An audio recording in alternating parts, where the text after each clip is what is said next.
جو اسٹوری آج میں آپ لوگوں سے شیئر کرنے لگا ہوں وہ پاکستان کے پہاڑی علاقوں کے بارے میں ہے۔ یہ واقعہ ان 4 دوستوں کا ہے جو پاکستان ٹور پہ گئے تھے۔ گلگت سے واپسی آتے ہوئے انہوں نے ڈیسائیڈ کیا کہ کیوں نہ ہم مری اور مری سے اسلام آباد ایک ہی دن میں پہنچیں، کیونکہ اگلے دن ہی کراچی کی ٹرین تھی۔ اب آگے جو ہوا وہ میں آپ کو ان کی زبان میں سنانا چاہتا ہوں۔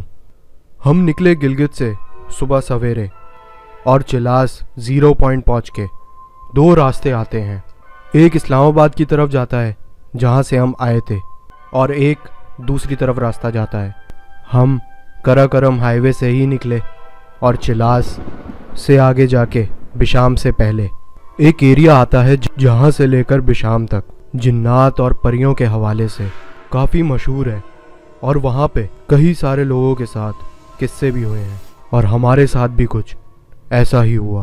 جب ہم اس ایریا میں پہنچے تو رات ہو چکی تھی، کیونکہ روڈ کافی ٹوٹا ہوا تھا اور گاڑی بھی ہمارے پاس کچھ ایسی تھی جو ان کھڈوں پہ لگ رہی تھی، جس کی وجہ سے ہمیں نیچے اترنا پڑتا تھا۔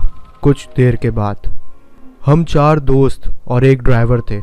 ہم اس ایریا میں پہنچے تو ہمارا ڈرائیور ہمیں بتانے لگا کہ یہ ایریا کیسا ہے اور یہاں کیا کیا ہوا ہے۔ ہم لڑکے تھے تو مذاق میں لے کر تفریحاں کرنے لگ گئے اور آپس میں ایک دوسرے کو ڈرانے لگ گئے۔ کچھ دیر بعد ایک ہوٹل آیا رستے میں، تو ہم نے سوچا کیوں نہ چائے پی جائے وہاں سے، اور چائے پیتے پیتے ٹائم جو دیکھا تو رات کے 11 بج رہے تھے، اور اسی وقت ہم نے بیٹھ کے دوبارہ ڈیسائیڈ کیا کہ آج بھلے 3 بج جائیں یا 4 بج جائیں، ہم اسلام آباد تک پہنچ کر ہی رہیں گے۔ اور ڈرائیور بھی جو ہمارے ساتھ تھا وہ اچھے اخلاص کا تھا، اور اس نے بھی ہم سے یہی بات بولی کہ آپ فکر نہ کریں کہ جو گاڑی صبح سے چل رہی ہے اب اسلام آباد جا کر ہی رکے گی۔ ہم نے بسم اللہ کی اور دوبارہ سے سفر کا آغاز کر دیا۔ ہم وہاں سے چل تو دیے، لیکن ہونا کچھ اور ہی تھا رستے میں۔ تھوڑے ہی فاصلے پہ جا کر ہمارا پہلے ہی ایک ٹائر پنچر ہو چکا تھا، اور اسٹیپنی ہی ہم لوگ یوز کر رہے تھے کہ اچانک ایک پہاڑی چڑھتے ہوئے ایک چھوٹے سے پتھر کی وجہ سے ہمارا دوسرا ٹائر بھی پھٹ گیا۔ شاید گاڑی صبح سے چل رہی تھی اور ٹائر شدید گرم ہو چکے تھے، تو شاید اسی وجہ سے پنچر ہو گیا۔ پھر ہم سارے دوست اترے اور وہیں کھڑے ہو کر سوچنے لگے کہ آخرکار اب کرنا کیا ہے، کیونکہ ایکسٹرا ٹائر تو تھا نہیں اور رات کافی ہو چکی تھی۔ چاروں طرف اندھیرا گھپ تھا، یہاں تک کہ نیچے دریا کے چلنے کی صاف آواز آ رہی تھی۔ دور دور تک کوئی گاڑی نہیں تھی روڈ پہ، اور اسی دوران ہم لوگوں نے ڈیسائیڈ کیا کہ یہاں پہ کھڑے ہونے سے بہتر ہے کہ ہم پیدل چلتے رہیں اور آگے جا کر جو بھی آبادی آئے ان سے مدد مانگیں اور ٹھہرنے کی جگہ ڈھونڈیں۔ اور ڈرائیور کو بھی ہم لوگوں نے یہی بولا کہ آپ آرام آرام سے گاڑی چلاتے ہوئے آئیے۔ ہم چلتے گئے اور تقریباً 1 سے 2 گھنٹے کی ہم لوگوں نے واک کی۔ اس کے بعد دور کہیں ہمیں ایک چھوٹا سا ڈھابا نما ہوٹل نظر آیا۔ اس ہوٹل پہ جا کر ہم لوگوں نے پتہ کیا کہ یہاں کوئی کمرہ ملے گا، لیکن ان کا ہم سے بات کرنے کا انداز تھوڑا مختلف تھا۔ انہوں نے ہمیں دیکھتے ہی فوراً بولنا شروع کر دیا کہ ہمارے پاس بالکل کمرہ ہے اور ہم آپ کا ہی انتظار کر رہے تھے۔ کچھ دیر تو ہم لوگ پریشان ہوئے کہ یہ ہمارا کیوں انتظار کر رہے تھے، ہم تو ان کو جانتے تک نہیں ہیں۔ خیر، انہوں نے ہم سے کہا کہ آپ لوگوں کو یہاں کمرہ بھی ملے گا اور کھانا بھی ملے گا۔ ویسے ہمارے لیے اس ویران علاقے میں کمرہ ملنا ہی نعمت تھی، اور پھر کھانا بھی موجود تھا۔ جب ہم نے پوچھا کہ کیا کھانے میں ہے، تو اس بندے نے جو کہ کاؤنٹر پہ بیٹھا ہوا تھا وہ کہتا ہے جو آپ بولیں گے آپ کو مل جائے گا۔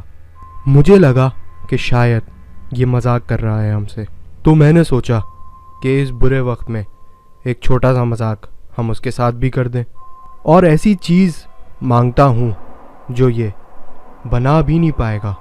میں نے اس کو بولا کہ آپ ایک چکن چلی ڈرائی بنا لیں۔ اس نے کہا اور کچھ؟ میں نے پھر مذاق سمجھا۔ پھر میرے دوست نے کہا بھائی جان ویسے ہی ہم تھکے ہوئے ہیں، ہمارے ساتھ مذاق نہ کریں، جو دال سالن وغیرہ ہے وہ دے دو۔ مگر اس نے کچھ ہی لمحے بعد ہمیں چکن کڑھائی اور چکن ڈرائی چلی لا کر دی تھی۔ ہم سارے دوست پریشان کہ یار چلو کڑھائی تو سمجھ میں آتی ہے، مگر یہ چائنیز ڈش، اور وہ بھی اس ڈھابے پہ، یہاں پہ صرف 2 افراد ہی تھے، وہ کیسے دے سکتے ہیں؟ اس ڈھابے پہ 2 لوگ موجود تھے، ایک داڑھی والا شخص جو کاؤنٹر پہ تھا اور دوسرا کوئی مدرسے کا طالب علم لگ رہا تھا۔ پھر اس نے برابر میں ایک کمرہ دکھایا جس میں ہیٹر بھی موجود تھا، 2 میٹرس تھے، لیکن اس نے ہمیں 3 میٹرس اور دے دیے۔ اس نے ہمیں بلینکٹ بھی لا کر دیے جو کہ ایسے لگ رہے تھے کہ بالکل برانڈ نیو ہو۔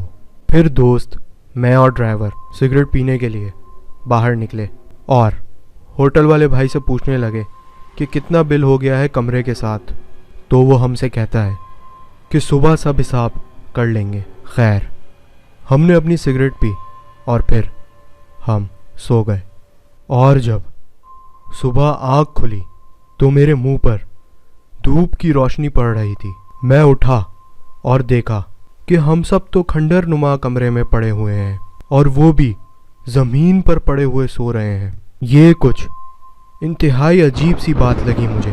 کوئی دوست گیٹ کے کارنر پہ پڑا ہوا سو رہا ہے، چھت پہ دیکھا تو خستہ حالت کی وجہ سے تو اس میں سوراخ تھے اور سورج کی روشنی اندر آ رہی تھی۔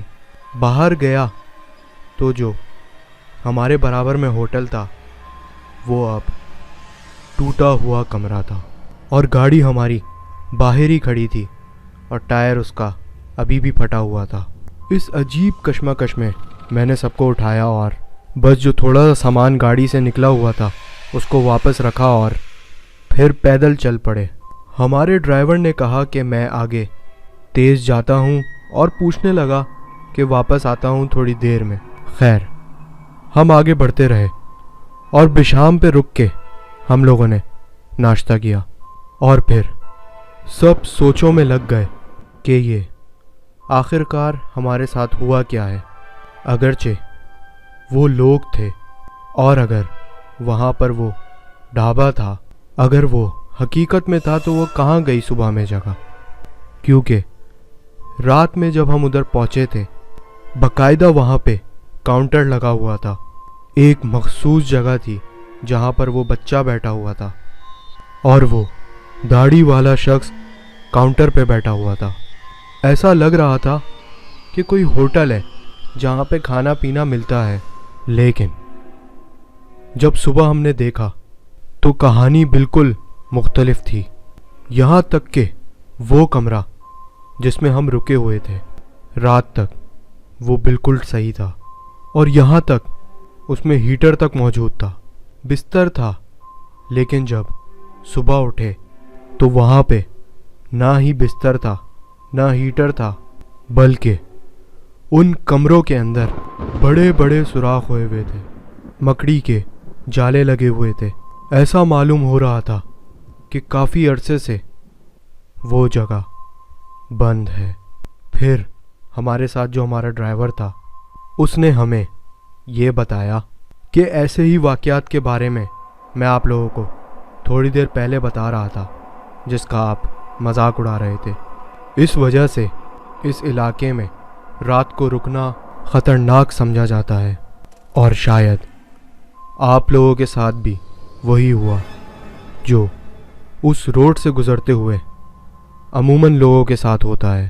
لیکن حیران کن بات یہ تھی کہ اگر تو وہ جنات تھے تو انہوں نے ہمیں نقصان بھی نہیں پہنچایا۔ یہ واقعہ تھا ان 4 دوستوں کا جن کے ساتھ کچھ عجیب و غریب ہی واقعہ پیش آیا۔ پاکستان کے جو پہاڑی علاقے ہیں وہ دنیا کے خوبصورت ترین لینڈ مارکس میں سے آتے ہیں، حسین ترین لینڈسکیپ ہے اور اونچی اونچی وادیاں ہیں، خوبصورتی آپ کو چاروں طرف نظر آتی ہے۔ لیکن ایک اور بھی سچائی ہے اس جگہ کی، ایک ایسی سچائی جو اس خوبصورتی، اس نظارے، اس لینڈسکیپ کے بالکل برعکس ہیں۔